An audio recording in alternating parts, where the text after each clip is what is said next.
información. Está en la línea telefónica, me da mucho gusto poder recibir a Eric Roel, él es socio del despacho César Roel Abogados. Abogado, ¿cómo le va? Qué gusto saludarle, muy buenos días. Buenos días, muchas gracias por la invitación. Un privilegio poder platicar con usted en fin de semana y en fin de semana pues de que empiezan las vacaciones, pero hay que entender, hay mucha gente que nos está escuchando y nos está viendo y que nos lleve de la mano, abogado, y entender lo que representa el TEMEC, ¿sí?, en torno al ámbito laboral. Hubo esta semana que inició con una conferencia de prensa de Jesús Seade directamente desde Washington con el tema de estos agregados laborales. ¿Qué se está obligado a hacer? ¿Qué no se está obligado a hacer? Porque México tiene recientemente, este año, se aprobó una reforma laboral que ve temas de sindicatos, que ve tema también de outsourcing. ¿Qué representa todo eso, abogado? Antes que nada, el tratado fue aprobado inicialmente y esta segunda parte, en donde aparece esta figura de los agregados las laborales, modificaciones, ¿no? Así es, o ataches, como le llaman en el propio documento, son hasta 5 gentes que tiene que pagar el gobierno mexicano por conducto de la Secretaría del Trabajo, y esta gente van a estar verificando el cumplimiento de lo que establece el propio tratado. Esto no estaba en el texto original y esta figura de los agregados sí existe en otras partes plasmada, y hay gente de Estados Unidos o de México que están en las embajadas o en los consulados haciendo esta labor de ayuda para el cumplimiento del tratado. Ahora, lo que sorprende es que pues esto no estaba, primero, y segundo, que en el fondo sí es gente que va a verificar su cumplimiento. Entonces, eso es lo que sorprendió y lo que causó mucho ruido por parte del gobierno mexicano. Ahora, desde mi punto de vista muy particular, la revisión del cumplimiento de cualquier forma se va a ver. Entonces, el que existe esta figura de los agregados no cambia en nada lo que está establecido en el propio tratado. El espíritu no lo cambia. Vaya, esta es una ley que impulsa el gobierno norteamericano y que tiene que ser aceptada o rechazada por el gobierno mexicano. Ya fue aprobada por el gobierno mexicano y en parte está aprobada por el gobierno americano. Falta exclusivamente en los primeros días del año que el Senado americano la apruebe, y faltaría nada más que Canadá también la apruebe, pero ya es una ley que prácticamente va a ser obligatoria para todas las partes, entre los 3 países, a eso me refiero.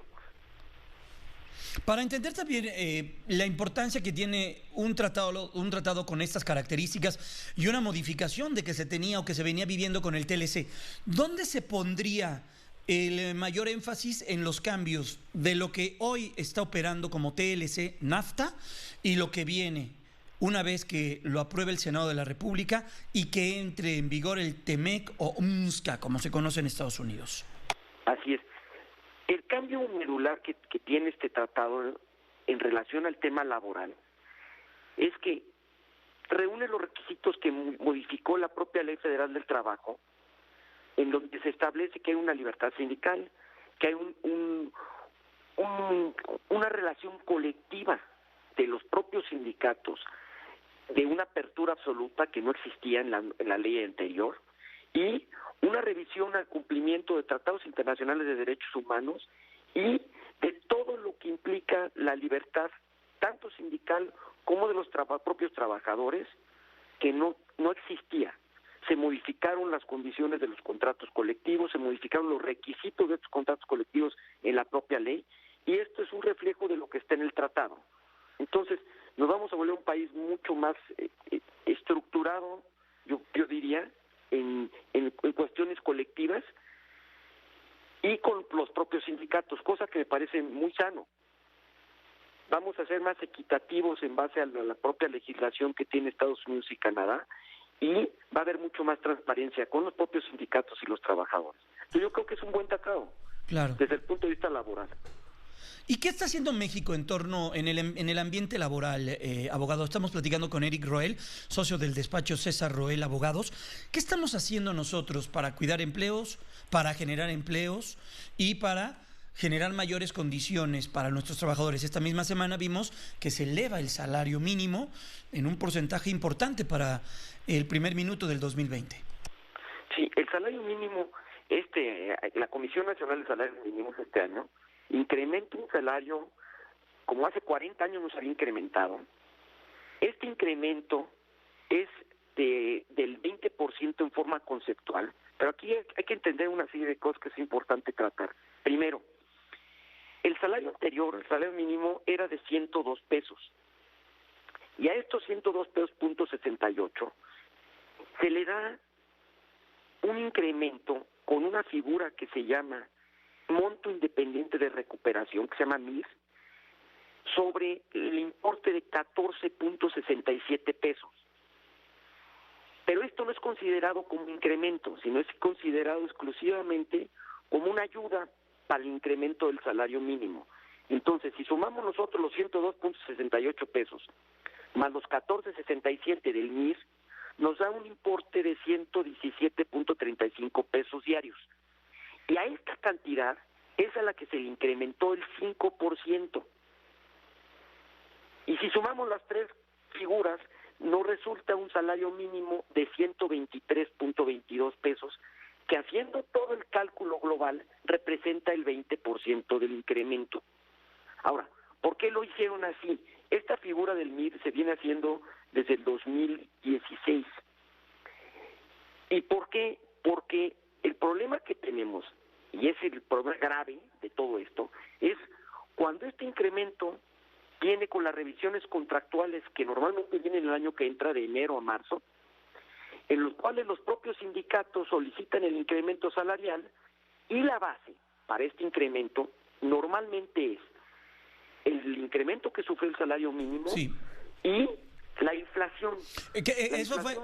Abogado, perdón que lo interrumpa, eso que se le conoce en el término, no sé si jurídico, pero sí técnico, desindexar el salario mínimo a esos montos, que fue un trabajo que se realizó en foros que encabezó Salomón Chertorivsky en su momento, el propio ex jefe de gobierno Miguel Ángel Mancera dieron un impulso importante a esa tarea, ¿no? Así es, pero son dos cosas diferentes, porque una cosa es la desindexación del salario mínimo, y para eso crearon otra figura que se trata no del salario mínimo, sino que simplemente de este monto para incrementar ciertos beneficios como multas y como una serie de cosas. Y otra cosa es este incremento que está sufriendo el propio salario, porque aquí el juego importante que tenemos con esto es que los trabajadores y los sindicatos tienen como base el 20% de incremento del salario mínimo, cuando realmente el 20% no es el incremento, el incremento es el 5% más el MIR. Entonces, si tomamos en consideración esto para las bases de las revisiones salariales del año que entra, las empresas no van a poder dar el 20% de incremento, porque es un importe muy elevado para lo que pudieran dar. Entonces, tendremos que tener en consideración la inflación, que estamos hablando que en noviembre fue del 2.9%, más el incremento del mínimo, que es el 5%, y lo normal es que se incremente en 2 o 3 puntos para llegar a 5 o 6% del incremento.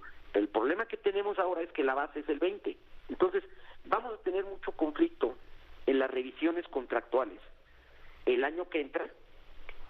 O sea, le va a meter ruido. Va a meter muchísimo ruido. Mire, muchísimo ruido. Una lectura que no la había tenido al alcance. Eric, por último, en torno a lo que representa también diciembre.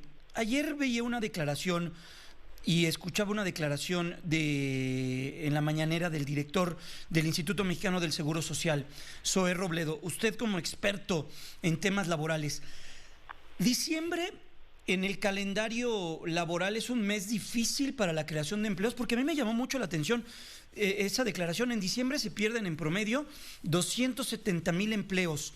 ¿Es esto? ¿Se está vacunando el director del IMSS por lo que viene, o las cifras que están al alcance o que están teniendo hasta este 21 de diciembre? ¿Qué sucede con la creación de empleos en el mes de diciembre? El problema es el siguiente, y por eso la declaración del director del IMSS, e inclusive del presidente. Ajá. Ellos establecen que hubo hay una disminución de empleos porque los patrones, de acuerdo a lo establecido por las cifras que dan, cortan a los trabajadores antes de diciembre para no pagar el aguinaldo. Pero tienen que liquidarlos. Pues lo lógico, lo correcto y lo legal es que tendrían que liquidarlos, pero muchos patrones, de acuerdo a las cifras que ellos mismos nos dan, no pagan, cortan a los trabajadores, dan por terminar la relación. ¿Y eso ocurre? Porque el día de ayer, ahorita qué bueno que usted lo comenta, el día de ayer es el último día que tiene el calendario para recibir el aguinaldo si estás en el empleo formal. Así es. Ahora, independientemente de que den por terminadas las relaciones un día antes, el aguinaldo es un beneficio, es una prestación que se genera con el transcurso del tiempo. Entonces, técnicamente, aunque los quiten un día antes, ellos tienen derecho a la parte proporcional hasta un día antes, entonces les tocaría el 99% del aguinaldo. Exacto. Cosa que es absurda, ¿no? Entonces, realmente yo creo que la cifra, la justificación del que no hay trabajo, que hay menos trabajo o hay menos contrataciones, yo no lo veo así realmente. Ahora, yo no sé si hay otros factores que puedan influir en que no exista contratación o que exista terminaciones en esta fecha. Uh-huh. Puede ser que sea una cuestión de presupuesto para los años que vienen, en lo que sí se pague el aguinaldo, pero derivado de cómo están las cosas, pues que no contraten más gente el año que entra y que exista una reducción importante y en enero las empresas vean si sí van a requerir más trabajadores o no. Claro. Entonces, pero sí me llamó mucho la atención esta declaración. A mí también, honestamente, a mí también.